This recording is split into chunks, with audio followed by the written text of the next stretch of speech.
আসসালামু আলাইকুম সবাইকে। আসলে আপনারা দেখতেছেন বর্তমানে কি পরিস্থিতি আমাদের বাংলাদেশে চলতেছে। আসলে সময় যতই যাইতেছে বন্যার পরিস্থিতি ততই কিন্তু ভয়ানক রূপ ধারণ করতেছে। এখন বিষয়টা হচ্ছে বৃষ্টি পড়তেছে, রাতের বেলায়ও আমরা আছি আসলে বন্যায় কবলিত পানিবন্দী যারাই আছেন তাদেরকে একটু সহযোগিতা করার জন্য। আসলে এটা কোনো দান নয়, এটা কোনো দয়া নয়, এটা হচ্ছে আমাদের মানবতার দিক থেকে আমরা আসছি ওনাদের কষ্টগুলোকে একটু ভাগাভাগি করে নেওয়ার জন্য। যাই হোক, এখন ওনাদের কাছে আমরা কিছু শুকনো খাবার নিয়ে আসছি। এখন আসলে আমরা তো সব কিছু দেওয়া সম্ভব না, সব কিছু আমাদের পক্ষে সম্ভবও না।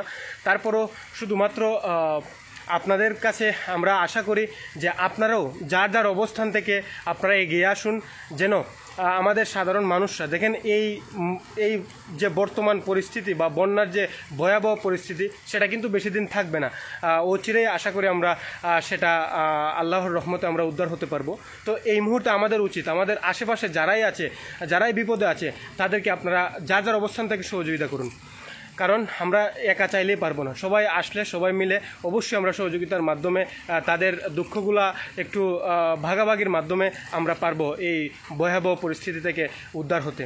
তো সকলের কাছে এটাই অনুরোধ থাকবে, আপনারা যার যার অবস্থান থেকে আপনার পার্শ্ববর্তী এলাকা, কারণ সবাই জানেন যে একটা প্রবাদ আছে যেটা হচ্ছে যে আগে ক্যাশ তারপর দরবেশ। বিষয়টা হচ্ছে আপনার পার্শ্ববর্তী মানুষকে আপনি আগে তাদের খাবারের বিষয় বা তাদের নিরাপদ স্থান সেগুলো আপনি নিশ্চিত করার ক্ষেত্রে যে পদক্ষেপগুলো নেওয়া দরকার আপনার সেগুলো নেওয়া আমি মনে করি খুব জরুরি। তো যাই হোক, এটাই আপনাদেরকে বলবো যে সবাই এগিয়ে আসুন, যার যার ব্যক্তিগত পক্ষ থেকে, সংগঠন বলেন বা যার যার দল থেকে যেভাবেই পারেন। এখন সময় হচ্ছে পাশে এসে দাঁড়ানোর সময়, এখন কিন্তু আর ঘরে বসে থাকার সময় না। তাই সকলের কাছে অনুরোধ থাকবে আপনারা সবার পাশে এসে দাঁড়ান, যার যার পক্ষ থেকে, যার যার ব্যক্তিগতভাবে যেভাবেই পারেন, যে কোনোভাবেই হোক, সেটা শুকনো খাবার হোক, নিরাপদ স্থানে আবাসনের ব্যবস্থা করে, বা তাদের যদি মেডিকেল বা ফার্স্ট এইড কোনো ধরনের সহযোগিতা লাগে সেগুলো আপনারা নিশ্চিত করার চেষ্টা করুন।